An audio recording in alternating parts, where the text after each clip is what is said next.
आइए देखते हैं प्रेस कॉन्फ्रेंस मौलाना मदनी के साथ।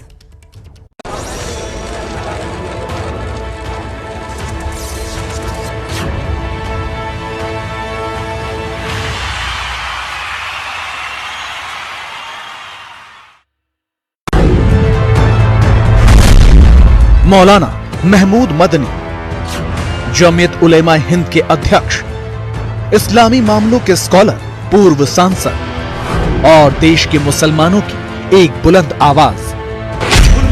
मौलाना मदनी मुसलमानों के हक और हुकूक की बात करते हैं। मदनी जब बोलते हैं तो देश की सरकारें भी उन पर गौर करती हैं। मदनी जब कोई फैसला करते हैं तो मुस्लिम समुदाय का बड़ा तबका उस पर अमल करता है। मदनी सियासत से नाता तोड़ चुके हैं, लेकिन वो राजनीति का रुख तय करते हैं। लेकिन मदनी की प्रधानमंत्री मोदी से क्या शिकायतें हैं, क्या नाराजगी है? मदनी के पास ज्ञानवापी के समाधान का क्या फॉर्मूला है? देश का मुसलमान इस वक्त क्या सोच रहा है? इन तमाम सवालों का जवाब एबीपी न्यूज के खास शो प्रेस कॉन्फ्रेंस में मौलाना महमूद मदनी खुद देंगे। नमस्कार, प्रेस कॉन्फ्रेंस के इस नए एपिसोड में आप सबका बहुत बहुत स्वागत है।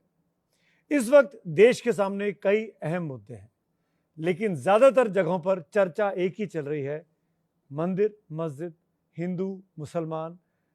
क्या वाकई में इस वक्त देश का अल्पसंख्यक वर्ग, मुसलमान समाज डरा हुआ है, सहमा हुआ है जिस तरह की बातें की जा रही हैं? या वाकई में हिंदू पक्ष को ऐसा लगता है कि मुसलमान हर व्यक्ति उनके साथ जाति करता है? क्यों हिंदू वर्ग मुसलमानों को शक की नज़र से देख रहा है? मुसलमान समाज इस हालात पर क्या सोच रहा है? इन्हीं गंभीर मुद्दों पर बात करने के लिए आज की इस प्रेस कॉन्फ्रेंस के सबसे खास मेहमान हैं जमीयत उलेमा हिंद की मुखिया, सब सर्वे सर्वा मैं कह सकता हूं आपको, महमूद मदनी साहब। स्वागत है आपका।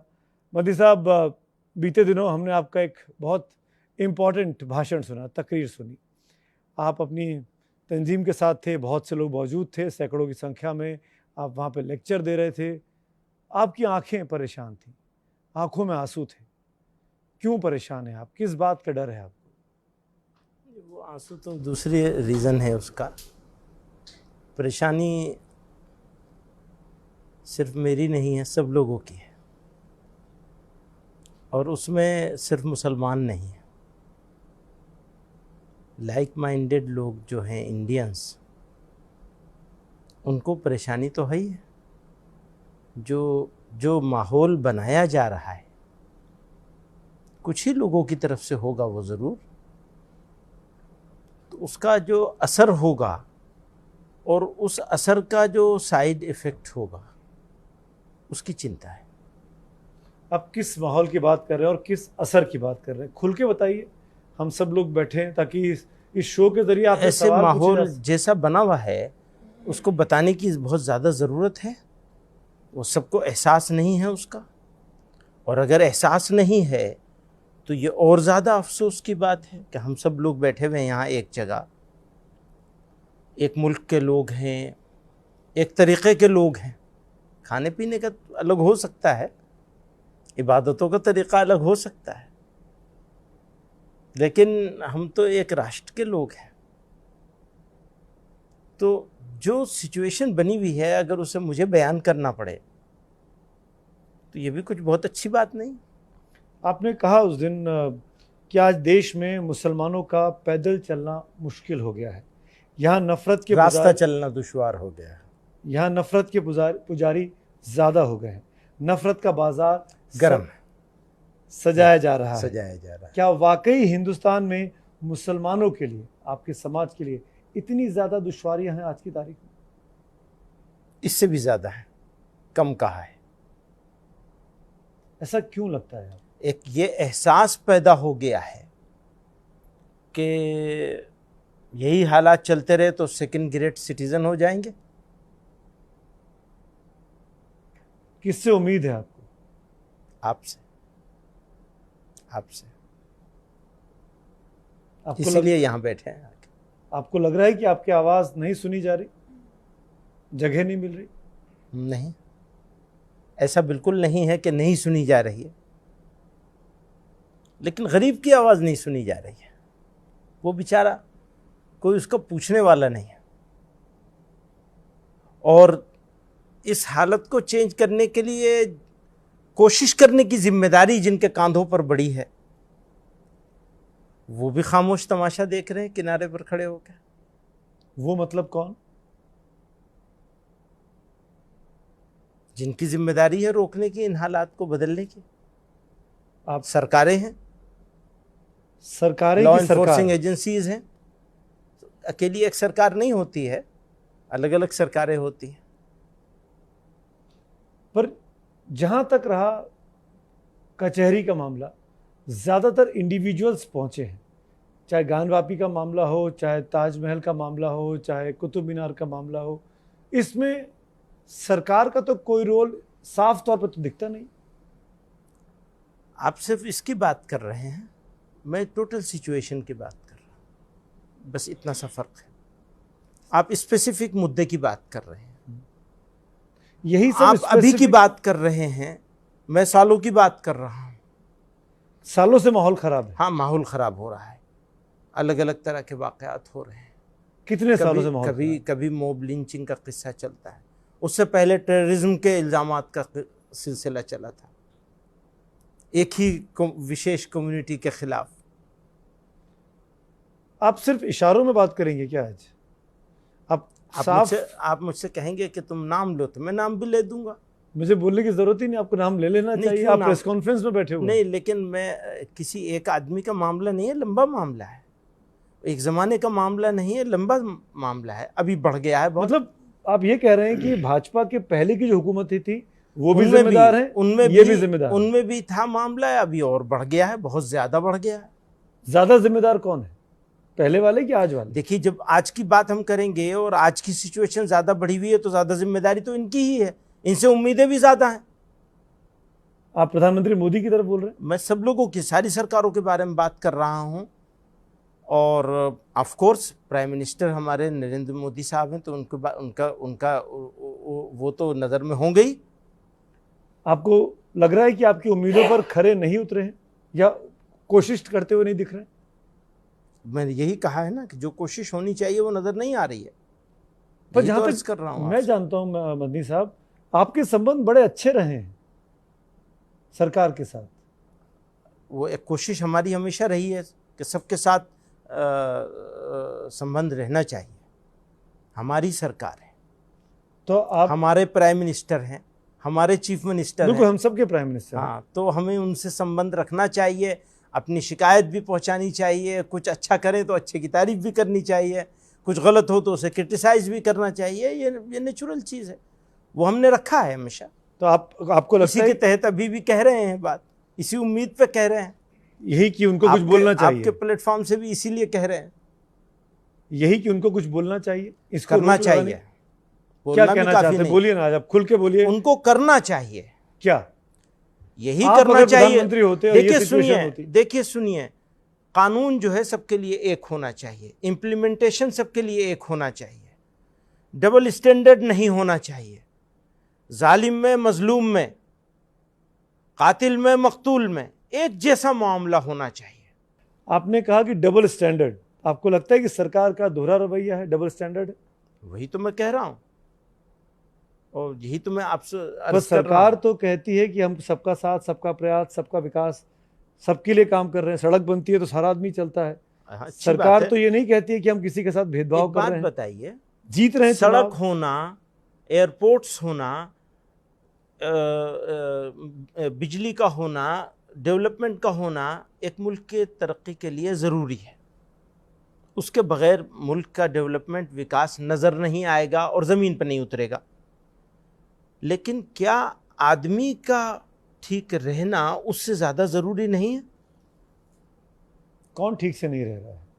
देश किसको की, ठीक से रहने नहीं दिया जा रहा है? आप इस मंच पे हैं, करोड़ों लोग इस शो को देख रहे हैं, आपके सामने कैमरा है, समझ लीजिए प्रधानमंत्री मोदी इसको देख रहे हैं, क्या बोलेंगे उनसे आप? मैं ये बोलूँगा, इंसाफ कर लीजिए। वो सबको कहाँ बराबर इंसाफी कर रहे हैं? कैसे आप कह रहे हैं कि ना इंसाफी नहीं, हो रही वो है? नहीं कर रहे हैं, लेकिन इंसाफ को सुनिश्चित कर दीजिए, बस कुछ नहीं चाहिए। एक बात और समझ लीजिए, मैं किसी माइनॉरिटी की बात नहीं कर रहा हूं, हरगिज माइनॉरिटी की बात नहीं कर रहा हूं, हरगिज मुसलमान की बात नहीं कर रहा हूं, बात कर रहा हूं इंडिया की और इंसाफ की। कहां ना इंसाफी, मैं वही तो पूछ हर रहा हूं जगह आपसे। ना इंसाफी हो रही, कैसे? हर जगह हो रही। कौन सी जगह है जो बची हुई है? कितनी बताऊं मैं आपको? आप बताइए ना। आप कहेंगे कि ये तो बस वही रोते रहते हैं, इनको रोने के अलावा कुछ आता नहीं है। नहीं, आपको लगता है हर जगह हो रही है तो 3-4 बता दीजिए। गाली दी जा रही है, मुसलमान को गाली दी जा रही है तो कोई बात नहीं है, मुसलमानों के नबी को गाली दी जा रही है और गाली देने वालों के खिलाफ कार्रवाई नहीं हो रही है। बताइए आप मुझे, आप बताइए, आप तो जहां बैठे हुए हैं तो ये न्यूज और ये सर्वे तो आपके पास होना चाहिए। आप मुझे बताइए कितने लोगों की बख्शिश हो रही है? आप नुपुर शर्मा की बात कर रहे हैं। मैं सिर्फ नुपुर शर्मा तो बीजेपी लेटेस्ट प्रवक्ता है। की। इससे पहले की बात बताऊं मैं, अगरतला में क्या हुआ था। अगर बांग्लादेश का प्राइम मिनिस्टर इंडिया के मुसलमानों को लेकर कोई कंसर्न शो करेगा, जो उसे नहीं करना चाहिए, उसे बोलना नहीं चाहिए इंडिया के मामले में, यह मैं कहता हूं। मैंने मुशर्रफ साहब को भी यह कहा था, आप कौन होते हैं बोलने वाले, हम यहां डील कर लेंगे। इसलिए डील कर लेंगे कि हम यहां अकेले नहीं हैं, आप हैं हमारे साथ, इसलिए डील कर लेंगे। उन्होंने बोला, उसकी सजा त्रिपुरा के मुसलमानों को दी गई। और उस सजा किस तरह दी गई कि बाकायदा जुलूस निकाल कर नबी अलैहिस्सलातु वस्सलाम को गालियां दी गई। एक केस नहीं हुआ है किसी के खिलाफ। कितने दिन हो गए, बहुत पुरानी बात हो गई है, नई बात नहीं है। और ये तो उनके पार्टी की लीडर है, इन पे कार्रवाई करनी। किसके पास जाएंगे, कहां रोएंगे जाके? अगर नुपुर शर्मा पर नरेंद्र मोदी, जेपी नड्डा कार्रवाई कर देते, मैसेज जाता मुसलमानों में यकीनन कि ये अच्छे लोग हैं। यकीनन जाता, शुक्रिया अदा करते। काशी ज्ञानवापी का मामला बहुत गर्म है। जो तस्वीरें सामने आई हैं, जो वीडियो सामने आए हैं, जो रिपोर्ट सामने आई कोर्ट कमिश्नर की, देखिए आपने? नहीं, मैंने नहीं देखा। देखिए सामने चल रहा है। ये ज्ञानवापी का सर्वे का जो हुआ है अभी पिछले दिनों, उसका वीडियो है। तमाम ऐसे निशान दिखते हैं जहाँ पे ऐसा लगता है कि ये कभी कोई किसी और मज़हब का, किसी और धर्म का मंदिर रहा होगा, हिंदुओं का मंदिर रहा होगा। आपने जब इस वीडियो को देखा, या चलिए मैं मान लूँ कि आपने नहीं देखा अभी तक, अब जब आप देखते हैं तो आप क्या कहना चाहेंगे? मैं सिर्फ दो बात कहना चाहता हूँ। किसी भी सभ्य समाज में झगड़ों को, इख्तलाफ को, डिस्प्यूट को निपटाने के दो तरीके होते हैं। एक तरीका है समझौते का, दूसरा तरीका है कोर्ट का, तीसरा कोई तरीका नहीं है। ये मंच नहीं हो सकता, समस्या के समाधान का मंच ये नहीं हो सकता। हो क्या रहा है, लोग मुर्गे लड़ा रहे हैं। तो हम लोगों ने ये फैसला किया है कि जहाँ जो तरीका सही है सुलझाने का, उस तरीके को अपनाया जाए, दूसरे तरीक़ों को अवॉइड किया जाए, उससे बचा जाए। आपके हिसाब से, इंडिविजुअल की बात कर रहा हूँ मैं, सिर्फ महमूद मदनी से पूछ रहा हूँ, क्या आपको लगता है कि इन तस्वीरों के सामने आने के बाद, इस वीडियो के सर्वे रिपोर्ट के सामने आने के बाद मामला समझौते के स्तर पर आ सकता है, या कोर्ट का इंतजार करना आ सकता है या नहीं मैं नहीं जानता, लेकिन मैं ये जानता हूं कि अगर समझौता हो तो सबसे अच्छी चीज है, नहीं तो फिर कोर्ट मौजूद है बस। क्योंकि जो तस्वीरें हैं, मेजॉरिटी लोग, ज़्यादातर हिंदू लोग कह रहे हैं कि वो शिवलिंगी है, वो फव्वारा नहीं है, उसके साथ छेड़खानी की गई है। और ऐतिहासिक सबूत भी हैं।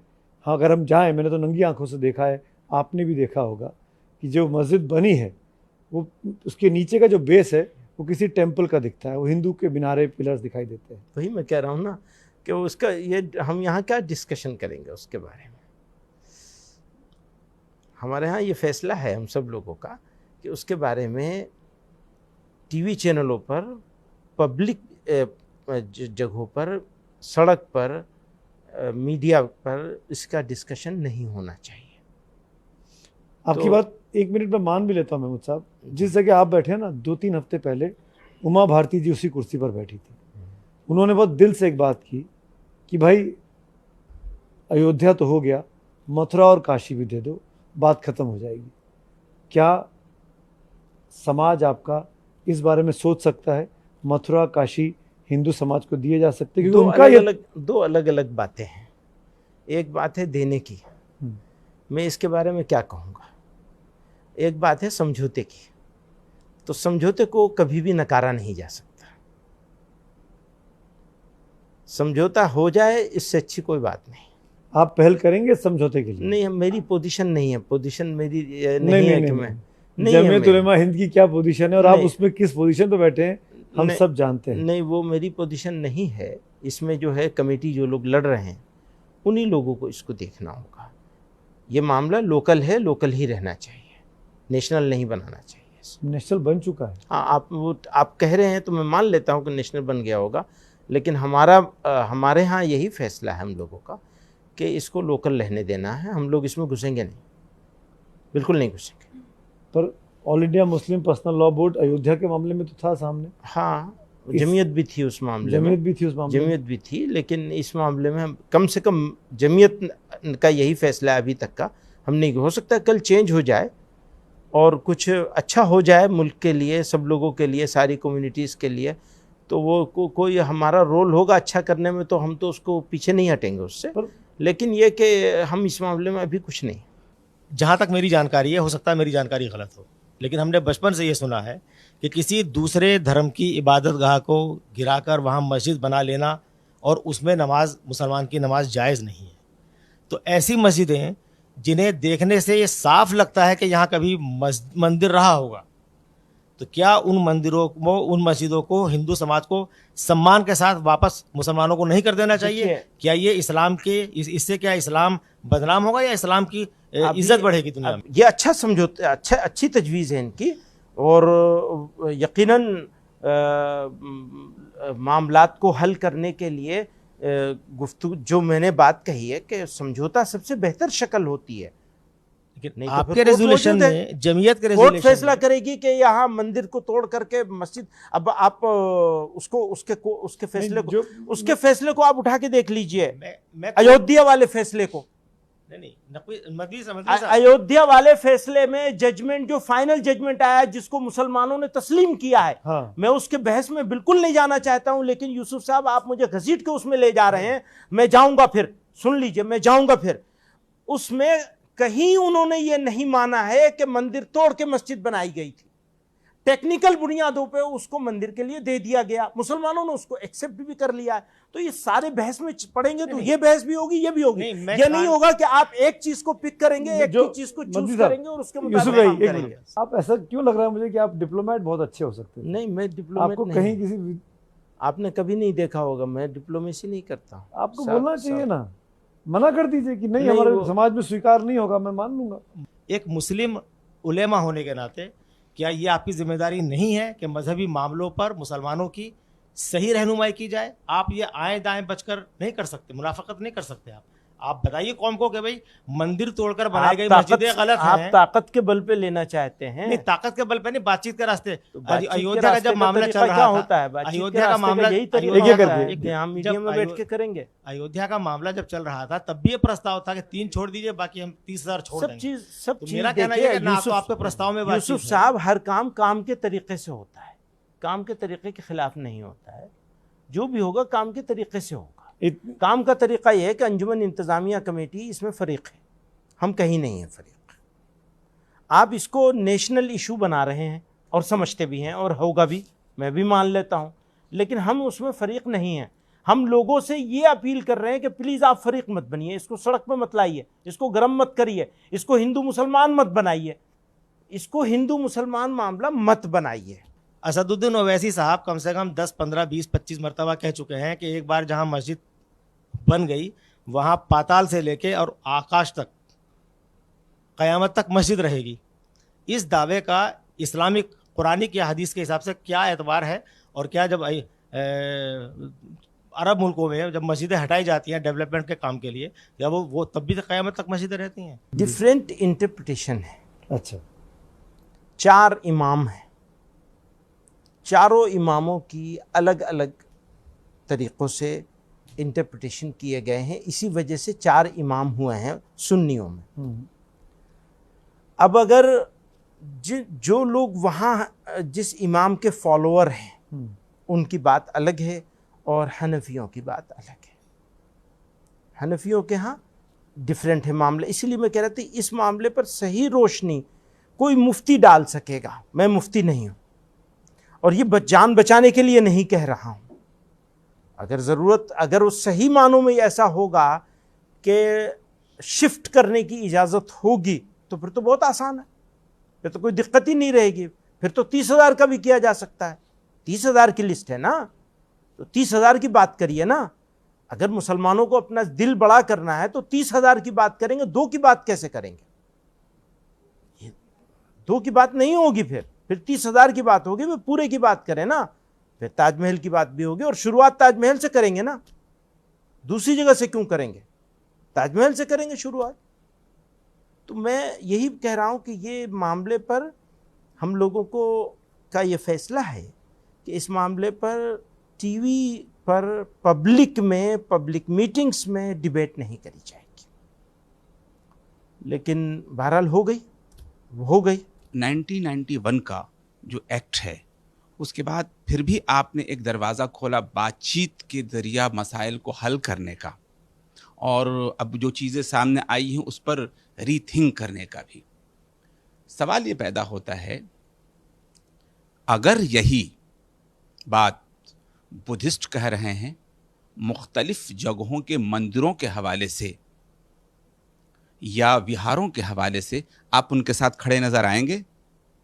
देखिए, 1952 से जमीयत उलमा हिंद जितने भी डिस्प्यूटेड मैटर हैं मजहबी इबादत गाहों को लेकर एक फ़ैसला करती चली आई है। हमने उसको दोहराया है। वो 2 बातें कही जाती रही हैं, या तो आपसी सहमति से समझौते के तहत या कोर्ट से। उसी बात को कहा गया है, नया कुछ लाया नहीं गया है। अब ये एक इशू है कि वो बुद्धिस्ट मंदिरों को तोड़कर मंदिर बनाए गए थे, उसका नया मसला खड़ा होगा, तो पता नहीं वो जो हो चुका है। लोग दावे कर रहे हैं 84,000 विहारों को तोड़ने की बात करें। भीमसेना ने अलग से कुछ मंदिरों की बाकायदा फहरिस्त तैयार करके दी है। तो मेरी नॉलेज में अभी नहीं है, और उसके ऊपर तो फैसला फिर वो क्या होगा वो डिस्कशन करके ही हो सकता है। हम अभी इस बारे में कुछ नहीं कह सकते। असदुद्दीन ओवैसी साहब मुसलमानों के हितैषी हैं या दुश्मन हैं?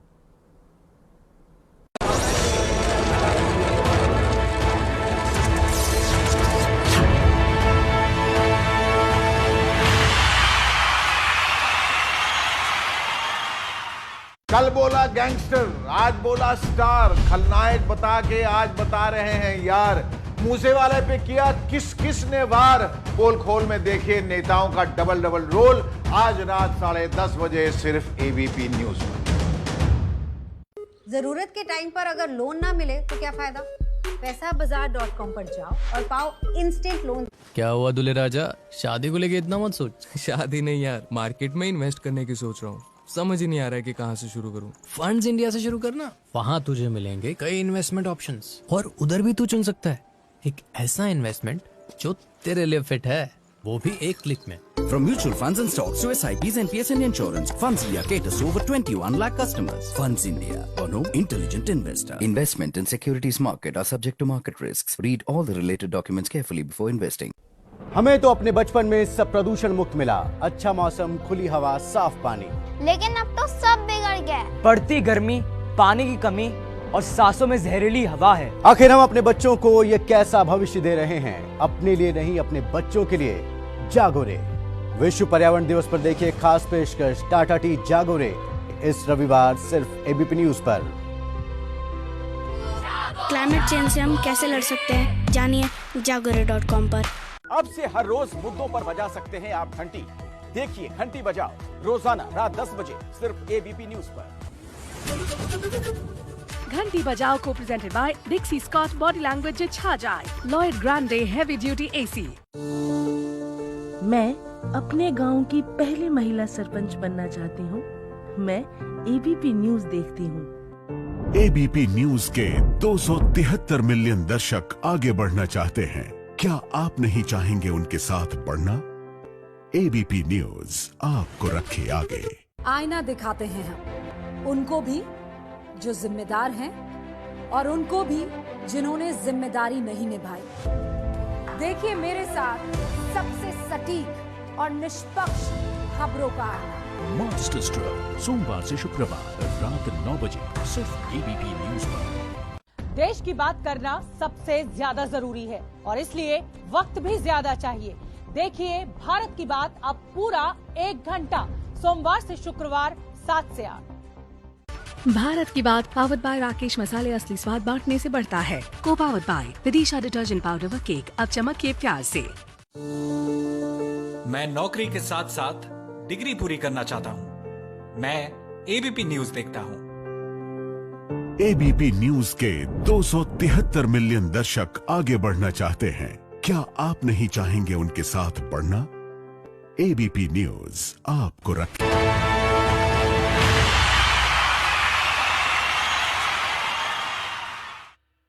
मेरा बुनियादी सवाल ये है कि क्या आप ये मानते हैं कि इस वक्त जो कुछ हो रहा है वो सियासी लड़ाई है?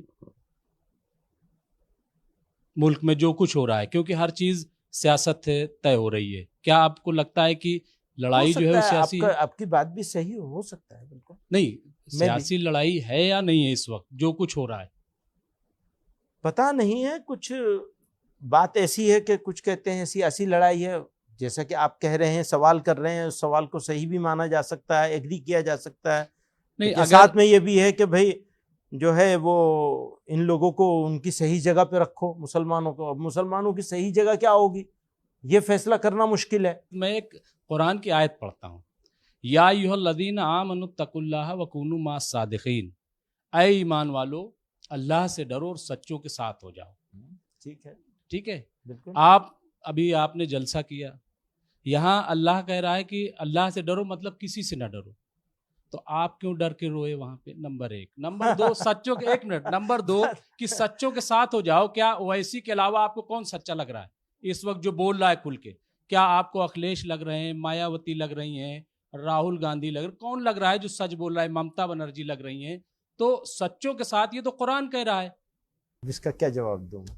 नहीं, ये तो कोई बात है। आप किस पार्टी के साथ हैं या किस पार्टी को अपना ज्यादा अच्छा रहनुमा मानते हैं? इत्तेफाक की बात यह है कि लोगों का, समझदार लोगों का सारी पार्टियों के साथ भरोसा उठ गया है। तो इसीलिए पॉलिटिकल लीडर्स ने जो है, पॉलिटिकल लीडर्स ने जो है वो लोगों का बेवकूफ बनाया है बस, और कुछ नहीं किया है। तो क्या ओवैसी भी यही कर रहे हैं? वो भी पॉलिटिकल लीडर है, इसलिए पूछा मैंने। एक बात यह है कि वो हो सकता है वो ये ना कर रहे हों और हो सकता है कर भी रहे हों, लेकिन एक मुश्किल यह है कि वो जिस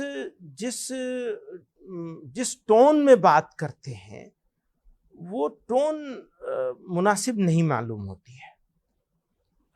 मदनी साहब, मैं एक चीज पूछना चाह रहा था कि आप अभी बात सियासी हो रही थी, आप आरएलडी से राज्यसभा के सांसद रहे।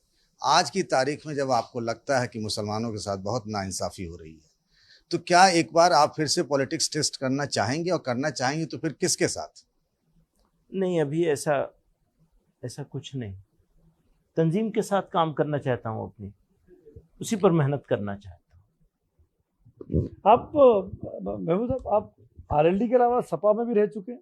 शुरुआत वहीं से करी थी। कांग्रेस में भी कुछ वक्त तक साथ दिया? कुछ रहे, बिल्कुल।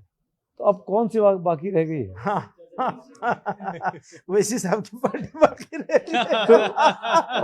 अभी जैसा लगता है कि जिस तरह का समर्थन मिल रहा है भाजपा को, कि आने वाले समय में संभव है कि वो लंबे समय तक रहे, और अगर मुसलमानों का उस शासन में भागीदारी नहीं रहेगी तो इसका आप समाधान और रास्ता क्या देखते हैं? देखिए, मैं बहुत कई मरतबा इस बात को कह चुका हूँ इसी तरह के प्लेटफॉर्म्स पे, अलग अलग मौक़ों पर, कि जैसे भारत है वैसे ही सब पार्टियां होनी चाहिए, और जैसे सब पार्टियों में सब लोग होते हैं ऐसी मुसलमान को भी सारी पार्टियों में होना चाहिए, जो अच्छा लगे। अगर मुसलमान ये फैसला करे कि फला पार्टी को हर हाल में हराना है, हर हाल में जिताना है, ये तो ठीक है, आप अपने पार्टी को, किसी पार्टी के साथ सहमत हों, किसी के साथ जुड़ जाएं और उसको जिताने की कोशिश करें, ये नेचुरल बात है। लेकिन ये अननेचुरल बात है कि आप किसी को हराने के लिए किसी के साथ भी इकट्ठे हो जाएं, ये ठीक नहीं, ये इंडिया की पॉलिटिकल सेहत के लिए ठीक नहीं। तो आप ये बोल रहे हैं कि मुसलमानों को बीजेपी को भी वोट देना चाहिए? ये बात नहीं बोल रहा हूं, ये बात बोल रहा हूं कि किसी पार्टी को हराने के लिए किसी के साथ भी हम इकट्ठे हो जाएंगे, इस मानसिकता को चेंज करना चाहिए। यूपी में देखा अभी कि भाई किसी कीमत पे भाजपा को वोट नहीं देना है और सब पता इकट्ठे नहीं, हो गए। भाजपा तो ये कहती है कि औरतों ने इतने सारे वोट दिए, तो हम कैसे कि इसको डिनाई करेंगे? क्या कॉमन सिविल कोड से मुस्लिम समाज को एतराज है, और अगर है तो ऐसा क्यों है, वजह क्या है? देखिए, हमारा ऐसा मानना है कि कुरान, शरिया, उसमें चीजों के बारे में कॉन्सेप्ट बिल्कुल क्लियर है। अब मॉडर्न इंडिया के जो आर्किटेक्ट्स थे उन्होंने वादा किया था, हाँ इसके साथ छेड़छाड़ नहीं होगी। अब बात चल रही है कि साहब कॉमन सिविल कोड लाया जाएगा, तो हमारी जिम्मेदारी है कि हम उसको कहें कि ये नहीं आना चाहिए, मुनासिब नहीं है, बस इतनी सी बात है। बदलाव से क्यों मतलब पीछे हटना? अगर कोई चीज बदल रही है, अगर उसमें कोई अच्छाई है, एक कानून हो, उसमें क्या दिक्कत है? आप अच्छा ही समझती हैं, हमें वो ठीक नहीं लगता। आपको क्यों यूनिफॉर्म सिविल कोड से दिक्कत है? आप क्यों नहीं चाहते कि देश में समान नागरिक संहिता हो? सब आप जो आप खाते वो मैं खाता हूँ, आप जहाँ जाते मैं वहाँ जाता हूँ, फिर क्यों आपको अलग कानून चाहिए? देखिए, हम लोग मजहबी लोग हैं, एक मजहबी ग्रुप है, धार्मिक ग्रुप है, रिलीजियस ग्रुप है। उसको पहले भी ये डर था कि हमारी चीजें हमसे छिन रही हैं, अभी भी ये डर है। इसका ताल्लुक डर से ज्यादा है, एक बात। दूसरी बात ये कि शरीयत जो है, हम ऐसा समझते हैं कि ये कंप्लीट है, इसमें मुदाखलत की जरूरत नहीं है, रिफॉर्म की जरूरत है। अच्छा, रिफॉर्म कानून से नहीं होता है, रिफॉर्म सोसाइटी के करने से होता है। तो आप इसमें हमारी मदद कीजिए कि हम इसको अच्छे से रिफॉर्म लेकर के आए। तो हिंदू भी आप तलाक की बात करते हैं, जैसे मेरा सवाल जैसे तलाक की बात करते हैं, तो मैं ये कहता हूं कि आप ट्रिपल तलाक की बात करते हैं, उसके लिए कानून लेकर के आ गए, बन भी गया कानून। मैं ये कहता हूं कि एक भी नहीं होनी चाहिए, तीन की क्या बात है, एक तलाक भी नहीं होनी चाहिए, ऐसा अरेंजमेंट होना चाहिए। तलाक तो बिल्कुल मजबूरी की चीज है, ये शौक की चीज नहीं है, पसंद की चीज नहीं है कि वो जो जब जी में आया तलाक दे दी। क्या मतलब है इसका? मेरा सवाल आपसे ये है कि अभी आपने कहा कि एक देश में सबके लिए एक जैसा कानून होना चाहिए, लेकिन जब यूनिफॉर्म सिविल कोड की बात आती है तो आप कहते हैं कि हम खुलकर विरोध करेंगे। आपने एक और बात कही कि हम मजहबी लोग हैं और शरीयत में मुदाखलत नहीं हो सकती, जबकि सीआरपी से हम पीनल कोड की बात करते हैं तो वो भारतीय दंड संहिता के हिसाब से ही सब पे लागू होता है। तो फिर सिविल मैटर्स में क्यों पुरानी नहीं? बात है। मैं इसके जवाब में कहना चाहता हूं, अगर सिस्टम ऐसा बना दिया जाए कि क्रिमिनल जस्टिस जो है, सिस्टम जो है, उसमें शरीयत के मुताबिक होने लगे तो हम उसको और ज्यादा वेलकम करेंगे। वो तो हमने मजबूरी में छोड़ा है उसको भी, और आपने उसको भी मजबूरी, जैसे अभी ट्रिपल तलाक वाला कानून बन गया तो मजबूर है, छोड़ दिया उसे, क्या करेंगे जी, क्या करेंगे? ऐसी उसको भी मजबूरी में छेड़ा है, ये नहीं है कि अपने शौक से छोड़ा है कि जो क्रिमिनल तो सबके लिए एक जैसा कर दो। पर्सनल लॉ में जो है वो हमें ये 3-4 चीजें तो मिली हुई हैं, वो छोटी छोटी हैं 3-4 चीजें, कोई बड़ी चीज नहीं मिली हुई है ऐसी। वो ले भी लेंगे तो कुछ बिगड़ने वाला नहीं है, माफी के साथ। आप चाह रहे हैं शरीयत से देश चले? आप चाह रहे हैं शरीयत ऐसे तो फिर सबके लिए धर्म के आधार पर कानून हो जाएंगे, तो फिर शरीयत तो कानून से ही चलेगा ना। आप यहाँ इस मंच पर बैठे हुए टीवी की प्रेस कॉन्फ्रेंस में कह रहे हैं कि हम चाहते हैं कि क्रिमिनल लॉ में शरीयत लागू कर दें। कितने खतरनाक मंसूबे हैं आपके। आप इसे अफगानिस्तान और पाकिस्तान बनाना चाहते हैं, ये अच्छा है क्या? हंसते हुए आप कह रहे हैं कि क्रिमिनल लॉ में हम शरीयत लागू कर दें। शरीयत हम पाकिस्तान, अफगानिस्तान में देख रहे हैं, कहां ले जाना चाहते हैं? आईएस की तरफ? इनका सवाल था, उस सवाल के जवाब में मैंने कहा था, सवाल ये आता है बार बार कि आप अपनी सुविधा के मुताबिक काम करते हैं। आपको लगता है कि क्रिमिनल लॉ में तो चोरी करेंगे तो हाथ कटेगा, चोरी करेंगे तो हाथ कटेगा, तो इसलिए वहां तो आपने कह दिया हम यूनिफॉर्म हो जाए। और जब पर्सनल लॉ की बात आई तो वहां क्योंकि औरतों के साथ, बच्चों के साथ ज्यादती करनी है आपको, सिर्फ औरत के साथ नहीं होती, उसमें बच्चे के साथ भी हो जाती है, तो ज्यादती करनी है आपको, तो आपने वहां कहा पर्सनल लॉ चलेगा। उस सवाल के जवाब में मैंने ये बात कही है, मेरी ये डिमांड नहीं कर रहा हूं मैं कि जो वापस शरिया लाई जाए। अब जब अयोध्या में भव्य राम मंदिर का निर्माण हो रहा है, उसकी गर्भगृह की आधारशिला रखी गई है, तो मौलाना महमूद मदनी के मन में क्या है? अयोध्या में बन रहे भव्य राम मंदिर के लिए सम्मान ज्यादा है या फिर बाबरी की टीस ज्यादा है? बहुत टेढ़ा सवाल किया आप। अब तक जितने सवाल हैं सबसे मुश्किल सवाल आपका है। आपकी बातों से ही सवाल निकला है। ऑफ कोर्स बातों से ही निकलता है। जवाब तो देखिए, एक्सेप्ट करना, जैसे ट्रिपल तलाक कानून बन गया तो एक्सेप्ट ही कर लिया ना सबने। एक्सेप्ट करना अलग बात है, टीस होना अलग बात है। तो वो ठीक है, कानून है, पहले से कह रहे थे सब लोग, तो भाई जो कोर्ट का फैसला आएगा उसे मान लेंगे। दुनिया भर में सबसे अच्छा मुसलमान कहीं है तो हिंदुस्तान में, लेकिन यह भी सच है क्योंकि हिंदू यहाँ है इसलिए। हाँ, ये बात भी है। और अगर ये आप कहते बिल्कुल हैं, मैं एग्री करता हूँ, ये स्वीकार करते हैं, हाँ बिल्कुल तो एग्री इतना सा स्वीकार करने में क्या दिक्कत हाँ, है कि बिल्कुल एग्री राम करता कृष्ण की नगरी, शिव की नगरी में भी आपको विवाद खड़ा करना है? क्यों ऐसा? मैंने विवाद नहीं खड़ा किया है। मैं कौन होता हूँ विवाद खड़ा करने वाला? विवाद हो रहा है जरूर, और हम उसको हमेशा से कहते चले आए हैं कि विवादों का समाधान अगर बातचीत से हो, समझौते की शक्ल में, तो उससे अच्छी कोई बात नहीं होगी। पर कैसे हो भाई? राम की नगरी अयोध्या, कृष्ण की नगरी मथुरा, शिव की नगरी काशी, ये तो कहीं और हो नहीं सकती ना दुनिया भर में, ये तो यही होगी ना। सही बात। तो ये पहल क्यों नहीं करते हैं आप? ये होना चाहिए, ये देना चाहिए। जी, लेने की बात करेंगे आप बस। जो ये जानना है मुझे, क्या बहुत सारे लोगों को जानना है कि पार्क और सड़क पे जो नमाज होती है वो पूजा है या प्रदर्शन? मैं पूरी तरह इस बात से सहमत हूं कि अगर पड़ोसियों की रजामंदी नहीं है तो ना पार्क में और ना सड़क पे कहीं नमाज नहीं होनी चाहिए, अगर रजामंदी नहीं। पर मेरा ऑब्जेक्शन रजामंदी नहीं होने पर है। तो हम आपके भाई हैं भाई, अगर हम 7 मिनट के लिए, 11 मिनट के लिए नमाज आपके साथ आकर के, आपके पास आकर, आपके घर के सामने आकर, आपके घर के पड़ोस में आकर, आपके पार्क में आकर नमाज पढ़ेंगे तो आपके लिए अच्छा ही होगा, बुरा नहीं हो सकता है। बुरा होने वाली जो सिचुएशन है, हमें इस सिचुएशन से तकलीफ है।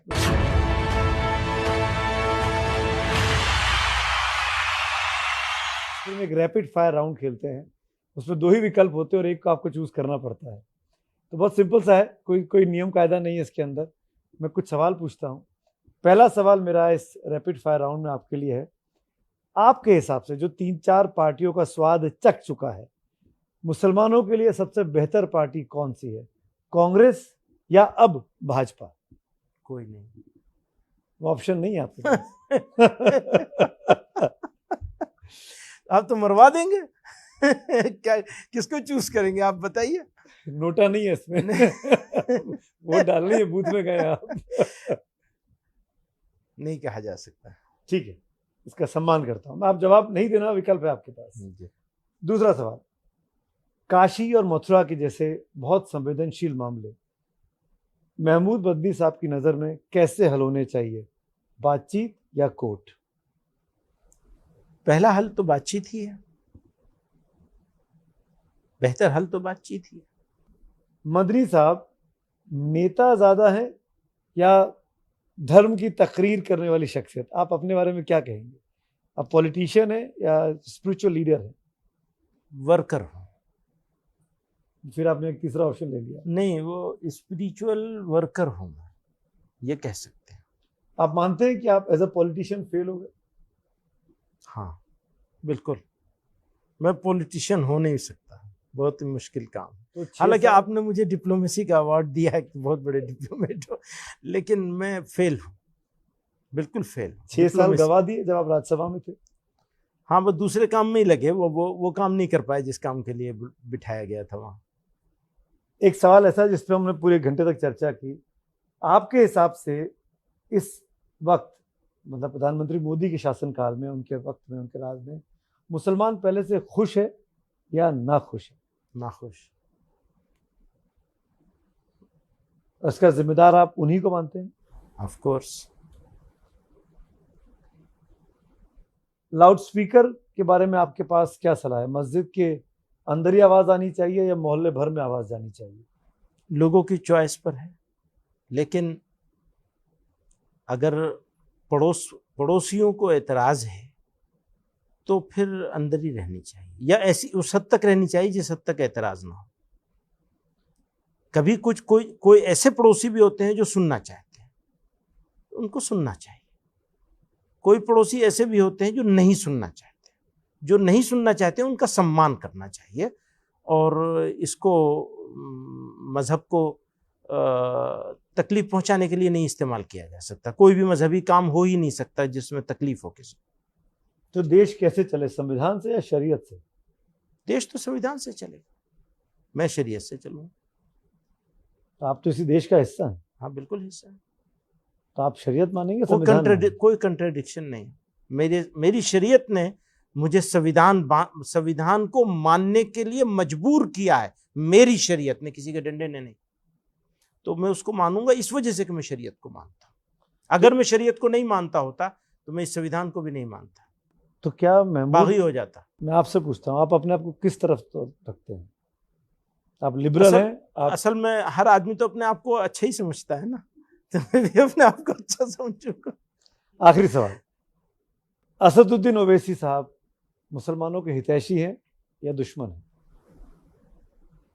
मैं तो हितैषी ही समझूंगा, दुश्मन कैसे समझूंगा? ये तो नहीं हो सकता। डिफरेंसेस हैं। जैसे आप मुझसे ये सवाल करें, नरेंद्र मोदी साहब मुसलमानों के हितैषी हैं या दुश्मन हैं, मैं उनको दुश्मन नहीं मानूंगा, कभी नहीं मानूंगा, बिल्कुल नहीं मानूंगा। ऐसे ही है। तो बस आखिरी में, असदुद्दीन ओवैसी साहब सामने पड़ जाएं तो गले मिलेंगे कि नहीं? बिल्कुल मिलेंगे। बिल्कुल मिलेंगे? बिल्कुल मिलेंगे, बिल्कुल मिलेंगे। मुमताज साहब इनसे भी मिलेंगे। बहुत बहुत शुक्रिया, थैंक यू सो मच। अच्छा लगा आपने साबगोई से बात की, थैंक यू सो मच। कैसे वक्त गुजर गया पता ही नहीं चला। हमारी शुभकामनाएं आपके साथ हैं। मैं ये उम्मीद करता हूं कि इस कार्यक्रम के बाद बहुत से लोगों ने जब इसको देखा होगा तो ये ज़रूर सोचेंगे कि एक बहुत बड़ा तबका इस देश के अंदर ऐसा है जिसको आज हम सबके भरोसे की ज़रूरत है। बहुत बहुत धन्यवाद। प्रेस कॉन्फ्रेंस को देखने के लिए अगले हफ्ते फिर मुलाकात होगी किसी नई शख्सियत के साथ। Thank you, thanks for watching ABP news.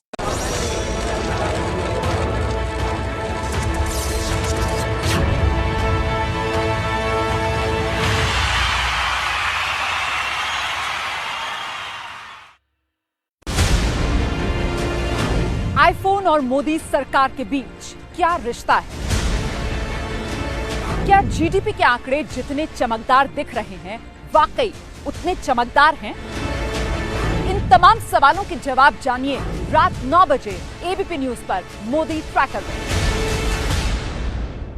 Weather report presented by Birla TMT steel, अपने देश सा मजबूत।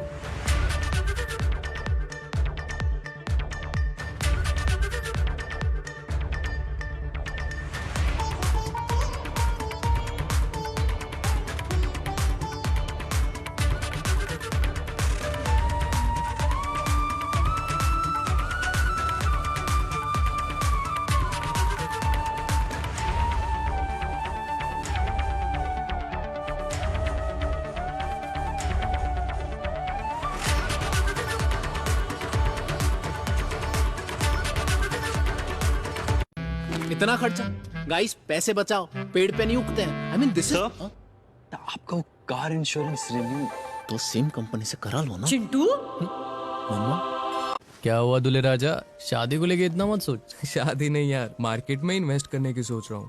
समझ ही नहीं आ रहा है कि कहाँ से शुरू करूँ। फंड